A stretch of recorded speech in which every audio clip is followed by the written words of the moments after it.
এই যে আমি একটা আবার রেসিপি নিয়ে আসছি।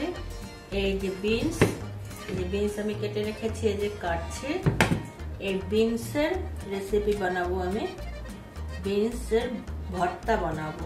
সিম ভর্তা তো, কচু বাটা ভর্তা, বহুত ভর্তা তো খেয়েছেন, এখন বিনসের ভর্তা একবার খেয়ে দেখুন।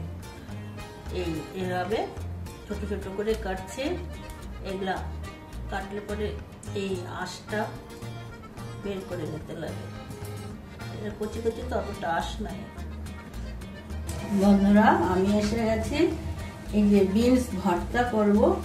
বিনস ভর্তার জন্য এমনি কাঁচা বিনসটাকেও মিক্সিতে পেশা যায়, তবে আজকে আমি একটু বয়েল করে নেব। জল বসিয়েছি, জল ফুটছে। এখন আমি 1 চামচ লবণ দিয়ে দিলাম। তো বিনসটাকে একটু হালকা বয়েল করে নিলে মানে পেশার জন্য মিক্সিতে গ্রাইন্ডারে সুবিধা হয় আর কি। জলও বেশি লাগে না, কম জলেই হয়ে যায়। তো এটা আপনাদের নিজেদের করে কাঁচাও করতে পারেন, বয়েলও করতে পারেন। তো এটা আমি দিয়ে দিলাম এখানে। এই যে সব দিয়ে দিলাম। দিয়ে এটা বেশিক্ষণ না, 2-3 মিনিটের মতন ঢাকা দিয়ে রাখবো। তারপরে ঠান্ডা হয়ে গেলে এটাকে পিষে নেব। সিমের ভর্তা, তারপরে লাউয়ের খোসার ভর্তা, আরো অনেক কিছু ভর্তা হয়। তো আজকে আমি বিনস ভর্তা করব। এখন আমি এটাকে ঢেকে রাখবো। একটু এই সিমটা দিলাম তো, আর এই বিনসটা দিলাম ফ্রেঞ্চ বিন।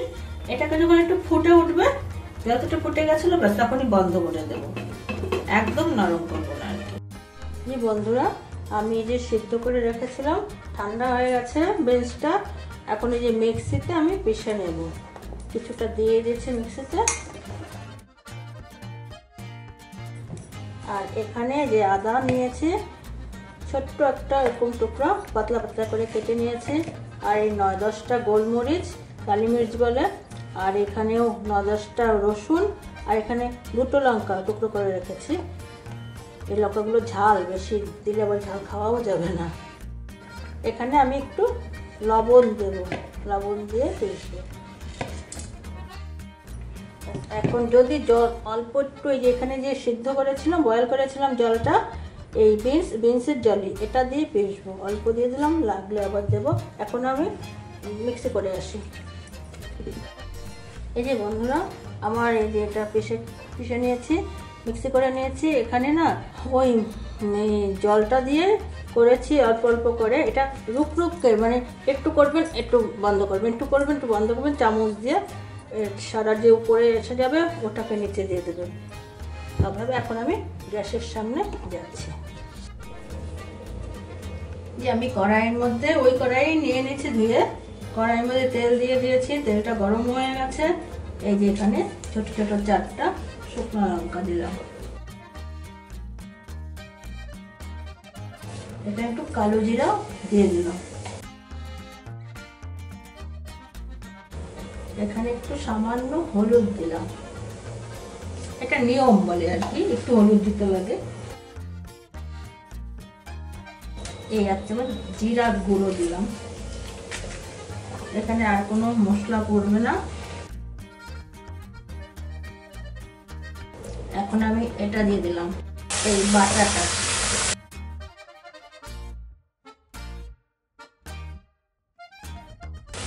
দিয়ে নেড়ে দিলাম, যাতে মশলাটা তো পুড়ে যাবে। নেড়ে দিলে তো পুড়বে না। বাদবাকিগুলো দিয়ে দিচ্ছি, লেগে আছে অনেক।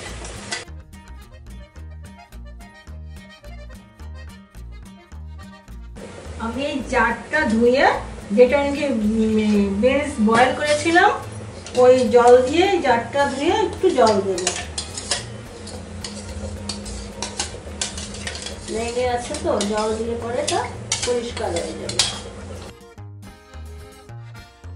এখানে বেশি হলুদ দিয়ে লাভ কিছু হবে না, বেশি হলুদ দেওয়ার দরকার নেই, কারণ এটা তো সবুজ রং। হলুদ দিলেও বেশি রংটা আসবে না। অল্প একটু নিয়মের জন্য আর কি দিলাম। মানে যে কোনো সবজিতে একটু হলুদ দিতে লাগে, সামান্য একটু। বড়রা যেটা বলে গেছে আমি ওটাই করি আর কি। একটু চিনি দিয়ে দেব। বন্ধুরা, আপনাদের কাছে ইউটিউব থেকে দেখলে সাবস্ক্রাইব করার অনুরোধ রইল, আর ফেসবুক থেকে দেখলে পেজটাকে লাইক দিয়ে ফলো করবেন। এখন আমি এটাকে এই নাড়তে নাড়তে একটু ঢেকে দেবো, তারপরে দেখি কি হয়। এই দিলাম, আর যা দেব পরে নামায়ে তখন দেখাবো। এই ঢাকনা খুললাম, গ্যাসটাকে একটু বাড়িয়ে দিলাম।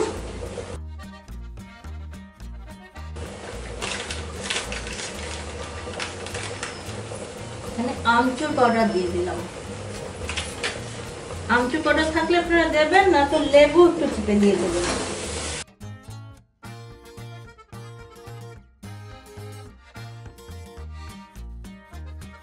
বন্ধুরা, এই ভর্তা খেয়ে কিন্তু জানাবেন আমাকে কমেন্টে কেমন লাগলো।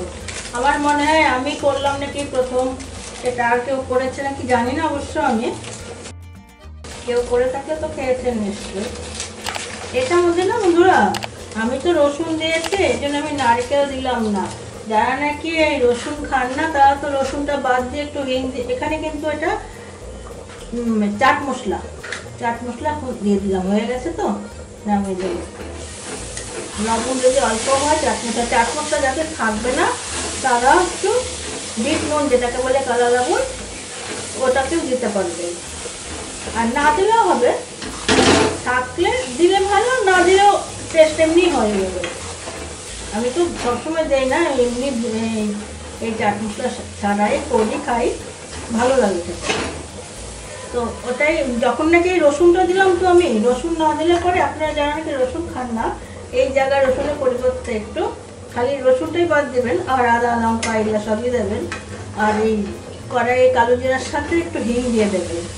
আর যারা নাকি রসুন এমনিও এটার সাথে নারকেল, যারা খান নারকেল একটু দিয়ে, শস্য দিয়ে এটার সাথে একবারে পিষে নিয়েও করতে পারবেন। এই বিনসটার মধ্যে আমাদের এভাবেই ঘরে পছন্দ করে, তো নারকেলটা মানে মিষ্টিটা খুব কম পছন্দ করে আর কি, একটু মিষ্টি হয়ে যায় না নারকেলটা দিলে। আমি দুভাবেই করি, এটাই বেশি হয় ঘরে, তো ওভাবে করতে পারবেন। নারকেল দিয়ে একটু শস্য দিয়ে একবারে এটার সাথে পিষে নেবেন। আর এই জলটা কিন্তু ফেলবেন না, এই জলটা দিয়ে মিক্সিটা করবেন, তবে এটার স্বাদটা ঠিক থাকবে। এটা হয়ে গেছে বন্ধুরা আমার। এখন আমি এটা একটু বাটাতে, তো একটু কাঁচা তেল পরে, শস্য দিই নেই কিন্তু বাটা তো একটু কাঁচা তেল দিলে গন্ধটা ভালো হয় সরষের তেলে। আর এটা সরষের তেলেই করলে ভালো, অন্য তেলেও করতে পারবেন, সরষের তেলে করলে বেশি ভালো হয়। বন্ধুরা, আমার হয়ে গেছে, আমি প্লেটিং করে দেখাবো। এটা আরও যখন ঠান্ডা হয়ে যাবে আরও কি ঘন হয়ে যাবে, তো এটা শুকনো হয়ে যাবে। বন্ধুরা, এই যে আমার হয়ে গেছে। এই যে বন্ধুরা, ফ্রেঞ্চ বিন, এই বিনসেরই কিন্তু আমি এই ভর্তা করেছি।